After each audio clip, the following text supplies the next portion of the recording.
Good day, everyone. Kainta Senior High School students. It's a great day to start a new lesson. And for today, we'll be discussing another text type that I believe very significant for senior high school students to understand and learn. But before that, may I ask everyone to please open their camera for our attendance. And 3, 2, 1. Please open your cam so we will have our screenshot for our attendance. And then at the count of 3, everybody will say read, okay, for our attendance. Ready? In 3, 2, 1. Say read. Okay, thank you. You may now off your cam if you want to. And I'll be sending the screenshot of our attendance for today in our group chat in Facebook.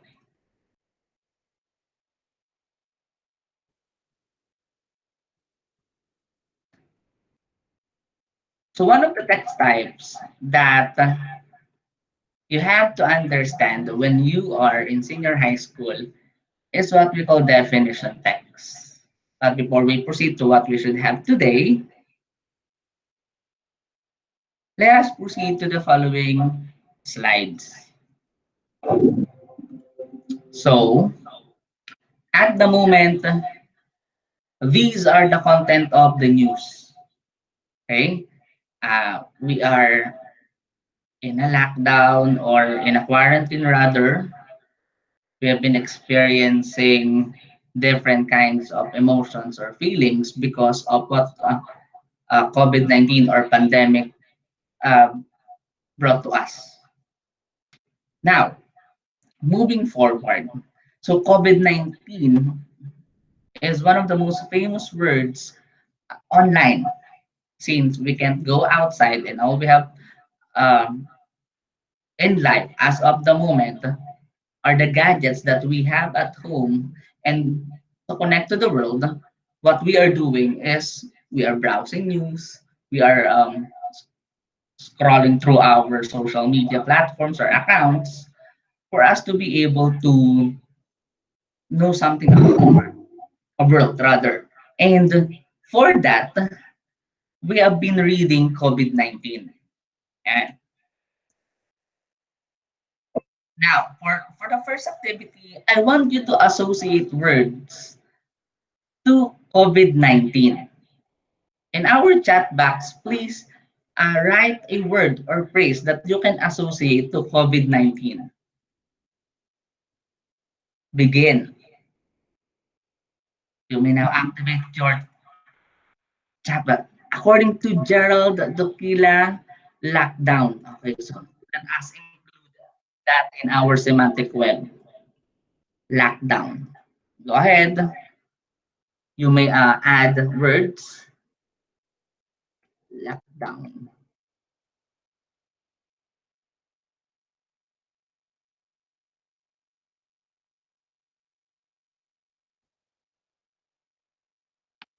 According to Kenji, it's deadly. So let's include deadly.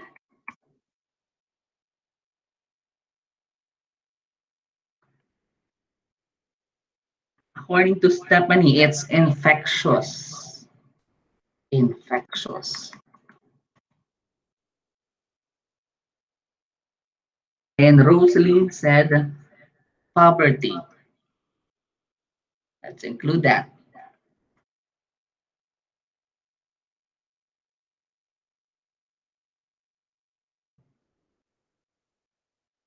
Okay, keep coming. According to Rosalie, it's fatal.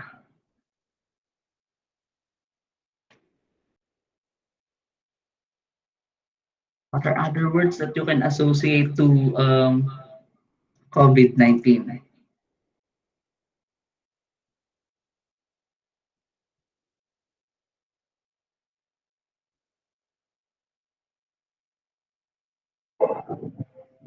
What else? Pandemic, according to Jared, it's pandemic. They're very, very active, okay? It's pandemic.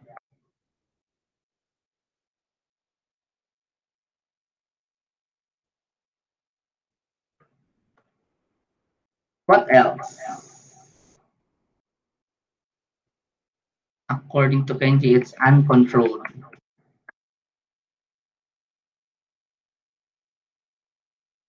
Last two slots. Okay, according to Rosalie, it's social distancing can be associated to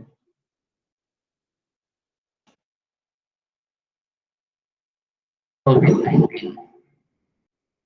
Uh-huh. Let's proceed. Last one.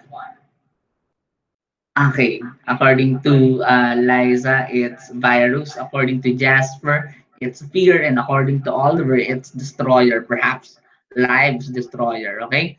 Thank you so much for your participation in our activity. Then can you please turn off your microphone or rather mute your microphone as we are having this? Alright, thank you so much.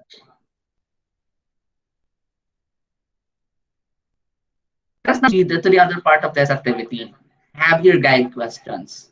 So based from the words that you associated to COVID-19, can you define what COVID-19 is? Choose at least three words to define COVID-19.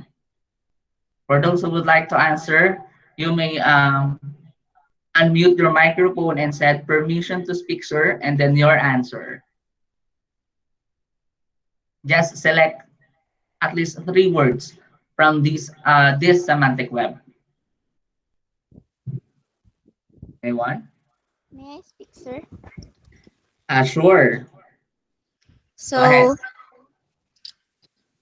COVID-19 is an infectious disease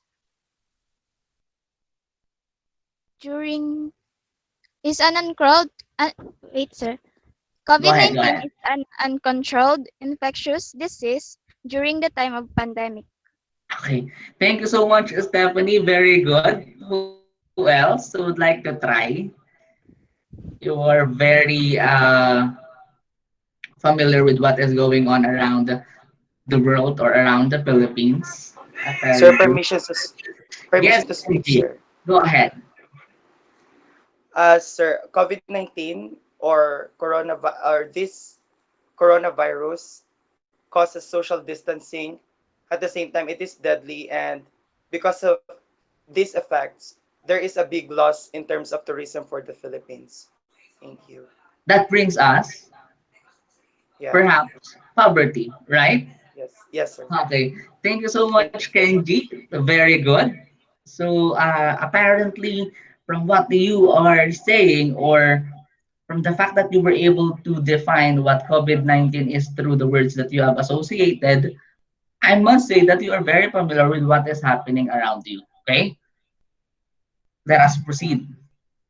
I have here an activity which is entitled COVID-19 crossword. Yan. And this activity will be answered in 5 minutes. So, sir, what are we going to do? You have two options. For those who are using laptop, you may opt or you may decide to answer this through a widget or online widget or application.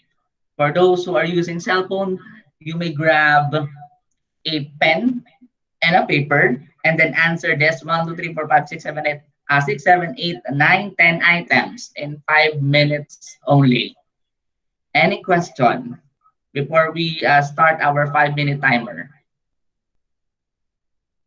Any questions so far? None, sir. Okay.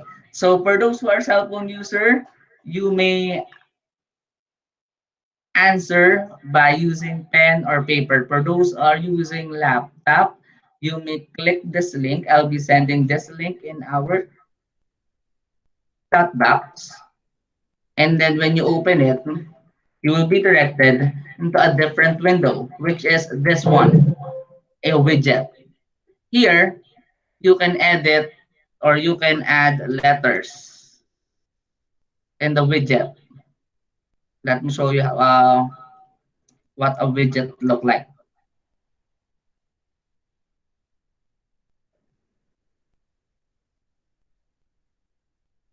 This one.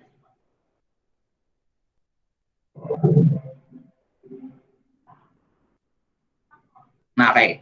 So that is the widget that you will open when you click the link. Here, in this widget, you can actually edit or add letters. So you can try. Okay?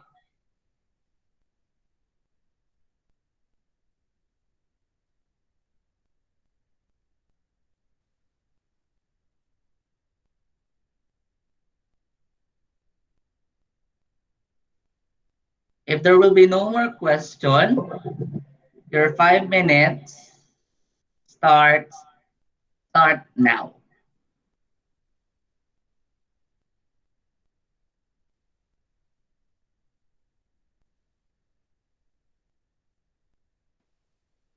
You can answer it via pen or pen and paper. And then later on, I'll be asking for your answer.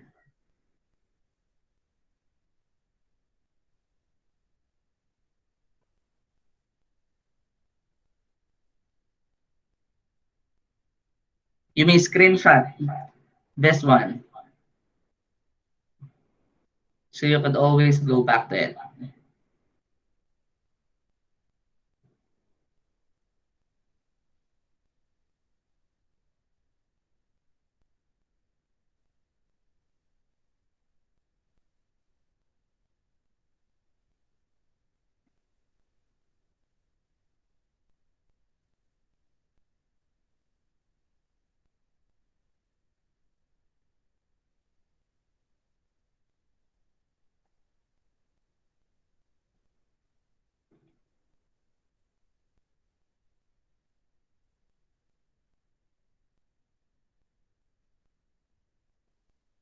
Remember that the words included in our crossword puzzle is all about COVID-19.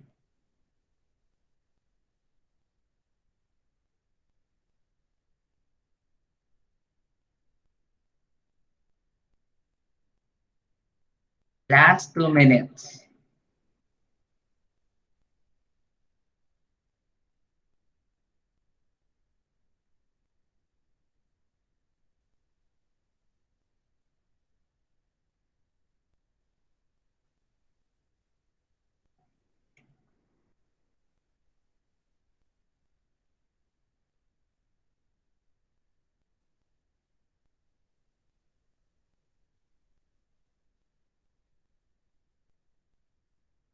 Ready? You may chat yes if you are ready. Go ahead.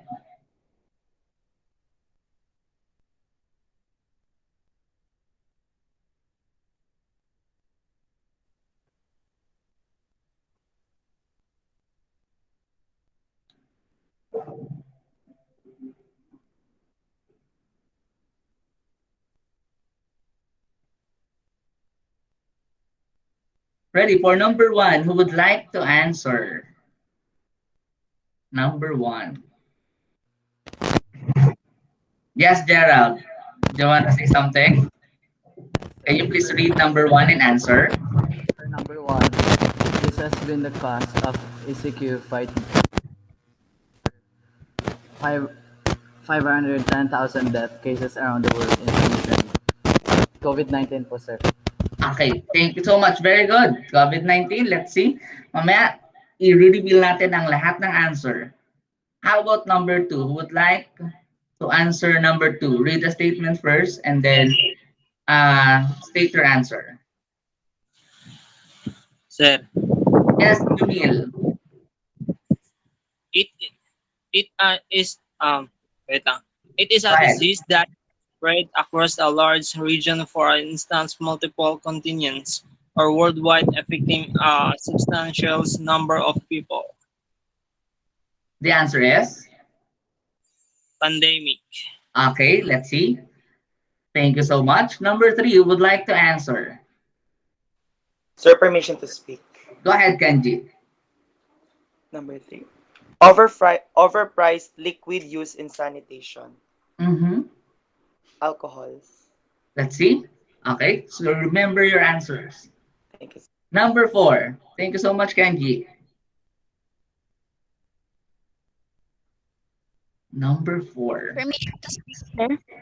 Yes, Stephanie. Number 4. Donated by entity, different en- entity used to avoid Go ahead. inhaling droplets that might cause the spread of virus. Mask, sir. Okay. Remember your answer. Number five.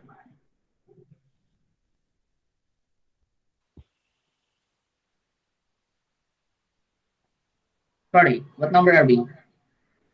Five, right? Go ahead. Who would like to volunteer to answer number five? Sir, Go ahead.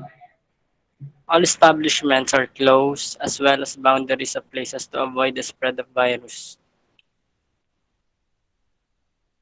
It is Lockdown. lockdown. Let's see. How about number six? Who would like to volunteer to answer number six?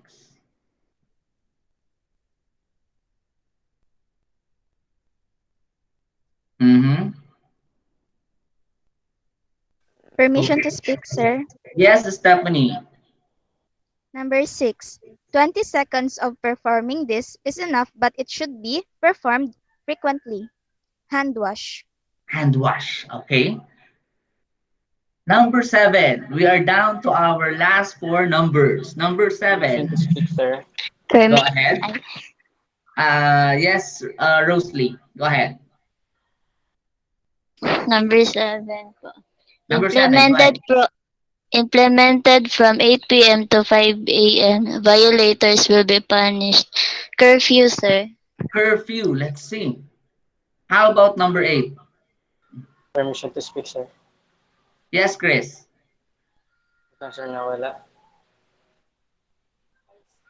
It is consisting of mask, suits, and gloves. The answer is PPE. Let's see. Number eight, it's just three letters, no? Okay. Hmm. Let's see. How about number nine? Who would like to answer number nine? We are down to our last two numbers. Permission to speak, sir. Yes, Kenji. You are not yet positive nor negative about the virus, but people you might encounter are carrier or positive. PUI or people under investigation. Let's see. Okay. It has three letters too. And last number. Sir, can I speak again? Yes, Gerald. Underpaid hero banned to the Underpaid hero. frontliner. Ban to deployed abroad. What's the answer? Frontliner. Frontliner. Let's see. Here are the answers. Uh-huh. So it seems that you're very familiar with what is going on. And these words are all in our COVID-19 crossword.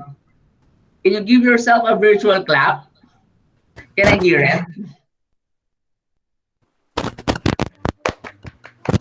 Thank you so much. Okay. Let's proceed to our discussion. Okay. How do you feel while doing the activity?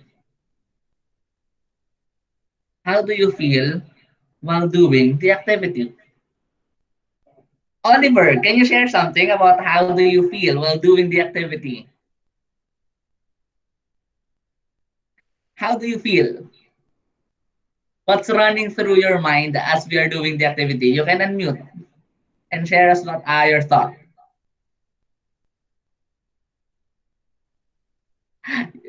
You can unmute your gadget. Okay. You can't unmute. Anyone from the group? Jasper, can you share? Yes, sir. Um, ano po, challenging po And sabihin na natin yung nabe-brainstorm po yung utak natin. Parang ganun po. Okay. You feel challenged during Yes the po. activity. Yes po. What else? Liza May, how do you feel while doing the activity?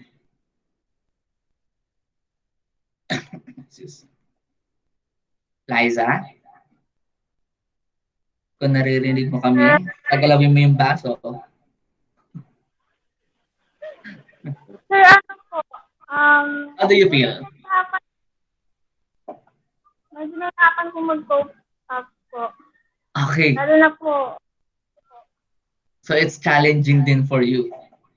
Okay, so at least even if we are separated from each other, we have this kind of challenge. Okay. Number 2, are the statements helpful in answering the crosswords? Are the statements helpful? Are Permission those? to speak? Yes, Stephanie. Yes, sir. The statements are helpful in answering the crossword since the words in the sentences there help me to know the to what to answer in the crossword. Okay. Does it give you a clue, Chris? The words in the statements? Yes, because some of the statement has a clue words. Okay, keywords. Next, number 3. How are those statements helpful in answering the crosswords? I think nasagot na natin yan a while ago, no? So just like what Stephanie said, the words inside the statements are actually helpful and leads the person reading what to answer. And as mentioned by Chris a while ago, the words serve as clue in order to answer the crossword puzzle. Okay, so meaning to say those words are very significant to the words that we are defining. Okay, let's proceed.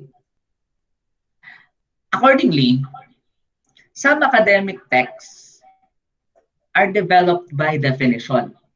Okay, definition text is one of the patterns of text development or text types that you should be familiar with, especially if you want to learn the basics of a particular subject or concept.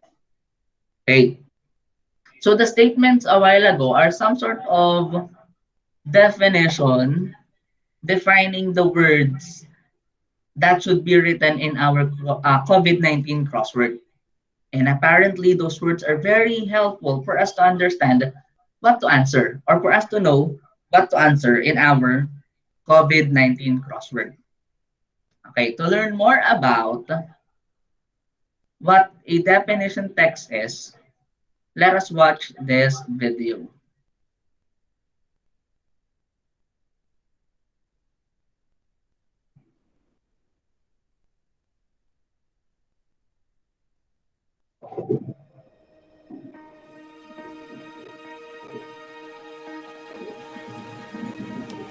In a random circumstance, perhaps you found yourself contemplating on a word.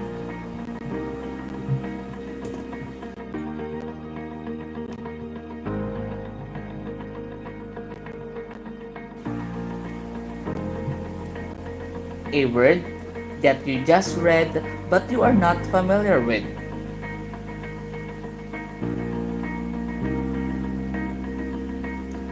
You suddenly have this kind of urge to look for its meaning and make sense of that word.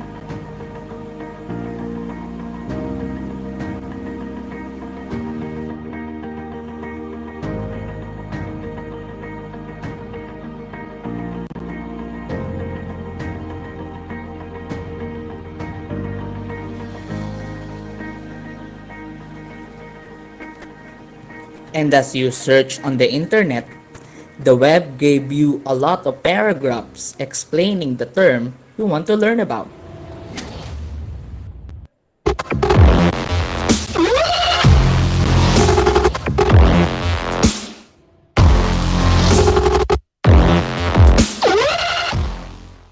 Hi, this is Sir Roy. Welcome to another episode of Radical Vlog.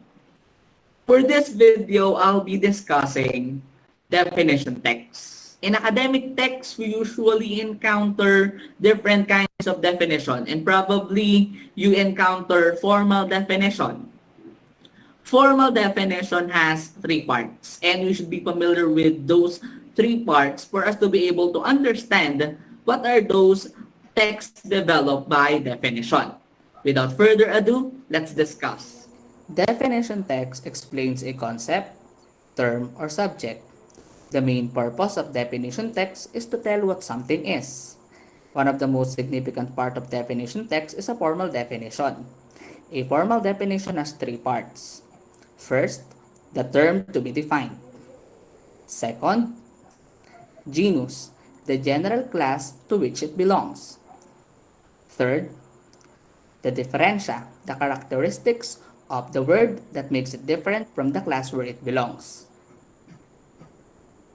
So, the arrangement would be term, followed by the genus, followed by the differentia. For example, you want to define the word cell phone. You have to identify the term, the genus, and the differentia. Cell phone is a gadget that is used to send and receive text messages and calls. Here is an example of a text developed by definition. Cell phone is a gadget that is used to send and receive text messages and calls, alternatively referred to as a cell, cellular, and cellular phone. A cell phone is a mobile or portable phone. It enables a user to communicate almost anywhere in the world. Today, many cell phones are called smartphones and are capable of doing almost anything a computer is capable of doing, beyond sending and receiving texts and calls. It can now be used to access social media platforms, games, and other mobile applications with the help of the internet. To wrap it up, definition text aims to explain a concept or a term. A lot more can be added to the example that we have provided a while ago. And I hope you were able to learn something from this video. And that's it for today. See you when I see you. Stay radical.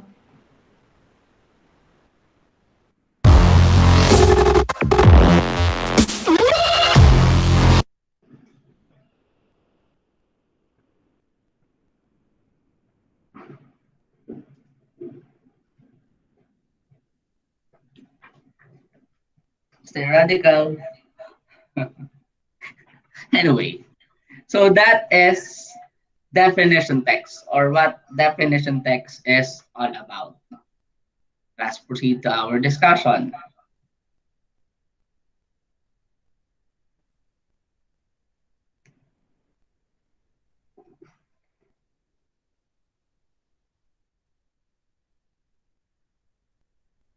Okay, another activity. So you will have to read the paragraph below and then encircle the main topic of the paragraph, underline the words or phrases that define the main topic and help you understand the topic. Answer the guide questions below to affirm your answers. You may watch the video definition text and the link, which is napanood na natin a while ago, for to be able to answer it. But since you can only read the paragraph, you cannot encircle it and underline the main topic. Let's talk about it. Can you please read the paragraph? Chris, can you please read the paragraph? A pandemic is a disease outbreak that is spread across countries or continents. It affects the cancer.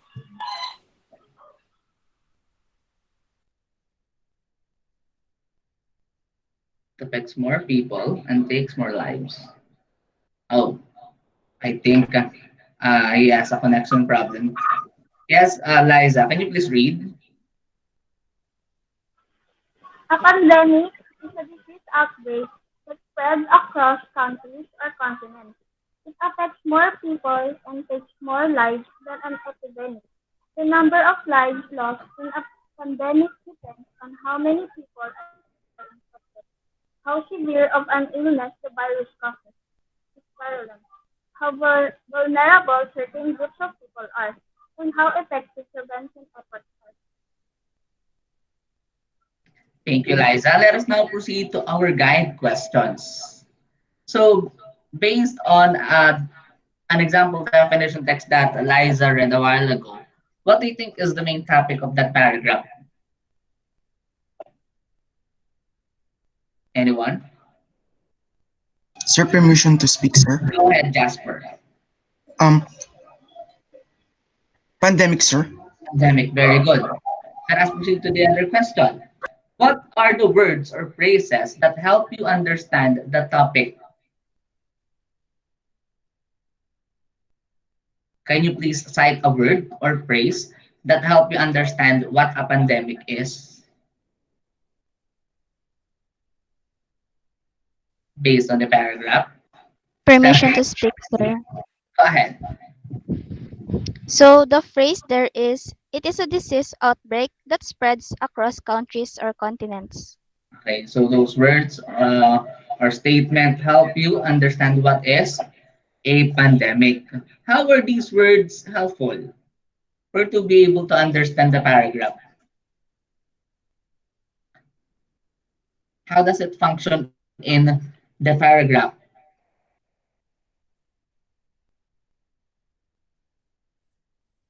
What did that statement do in order for us to understand what a pandemic is? Yet, what do you think? Basing from our topic, that Permission statement. to speak, sir. Go ahead, Stephanie. So those words, sir, guided us to know what is the definition of the word pandemic. And the word that guides us to understand a concept or a term is what we call Definition text, sir. exactly. Very good. So a definition or simply definition. Those words or phrases that helps us to understand a concept is what we call a definition. Okay? So those words are the definition of what a pandemic is. Let us now proceed. You complete me. Yan. Complete the statement about definition text by filling out the missing letters and the words. So I just want you to read this by sentence. Okay, you would like to volunteer to read the first sentence by uh, completing the letters, or as you read, kindly complete the letters na for to be able to read this properly. Permission to speak, sir. Yes, Kenji, read the first sentence. Definition text explains a concept, term, or subject. Very good. Thank you, Kenji. Next sentence. Would like to volunteer to read? I think they are thinking. Permission to speak, sir. Yes, Stephanie. So the main purpose of definition text is to tell what something is. Very good. How about the last sentence? I think Chris wants to redeem himself from uh, the internet connection lost a while ago. Can you still read it? Okay, you can. Who would like to volunteer to read the last sentence for us to wrap up what definition text is? Go ahead, go ahead. Just unmute your mic, Chris. Hi, sir. Definition Okay. definition text uses formal definition which has three parts, namely term, genus, and differentia. Very good, exactly. Definition text explains a concept, term, or subject. The main purpose of the definition text is to tell what something is. Definition text uses formal definition, which has three parts, namely term, genus, and differentia. Do you have any more questions before we continue? None, sir. Okay. If there will be no more question, let us proceed to the other activity. Is it for real? Directions, write if the statement is true. Otherwise, write F if the statement is False. Since we are in an online platform, you have to take the quiz online. Here is the link. I'll be sharing the link in our chat box.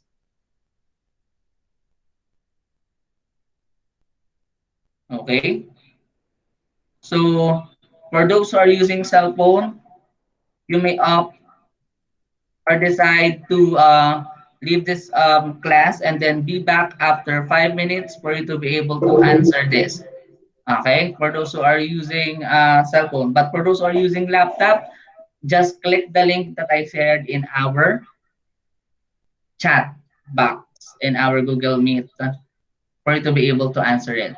And your 5 minutes start now.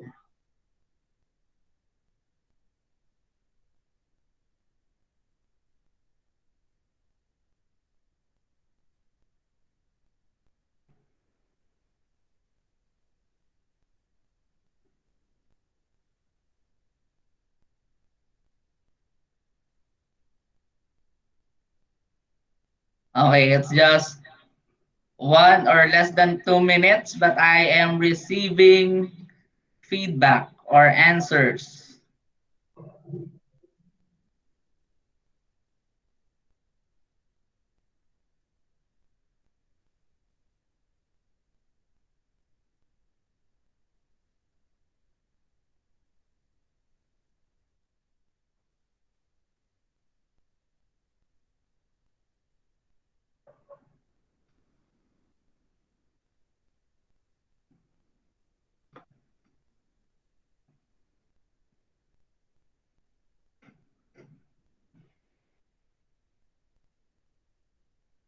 Okay, let me hide the other part.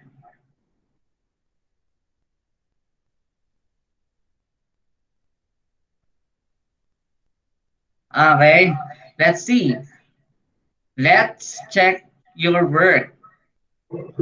I believe all the students are in. I have already the scores. Check your work. Actually, the Google form already checked your work. And here are the answers. True, false, true, true, and false. So I have to announce the answer, the result rather of this quiz. Uh, or let me just congratulate those who got perfect score. Okay.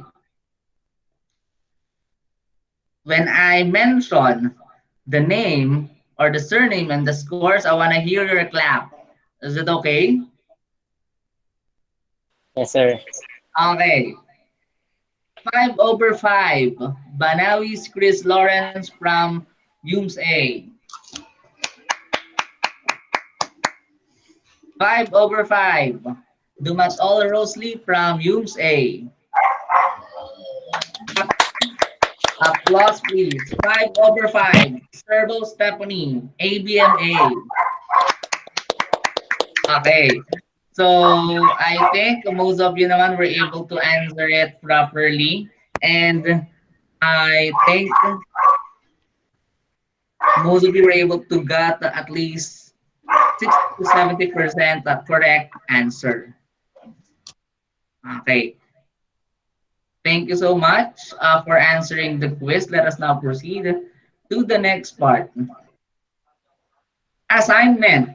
Can you please screenshot your assignment? Stephanie, can you please read what is the assignment all about? So, assignment. The following are important materials that can be used in online or offline learning. Choose one, then write 3 to 5 sentences definition text. Make sure to consider using formal definition as you explain your chosen material. Your output will be graded using the rubric below. So Okay, the thank you, Stephanie. pictures Let me read. criteria. Go ahead, go ahead. Stephanie, I'll read the criteria, sir. go ahead, go ahead. So criteria. The material was defined correctly using formal definition. 5 points. The words used are appropriate and easy to understand. 3 points. The definition text is free from grammatical error. 2 points for a total of 10 points. Okay. Do you have any more questions? None, sir. Okay. If there will be no None, sir. more, there will be no more question, that would be the end of this discussion. Thank you so much for your active participation. Can you give yourself a virtual clap? Thank you so much.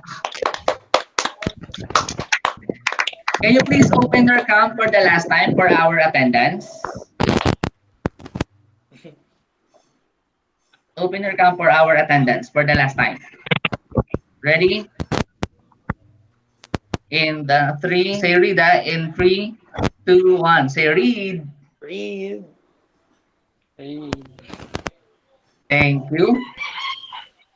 Thank you so much. You are now free to drop this Google Meet call. Thank you, sir. Thank you. Thank you, sir.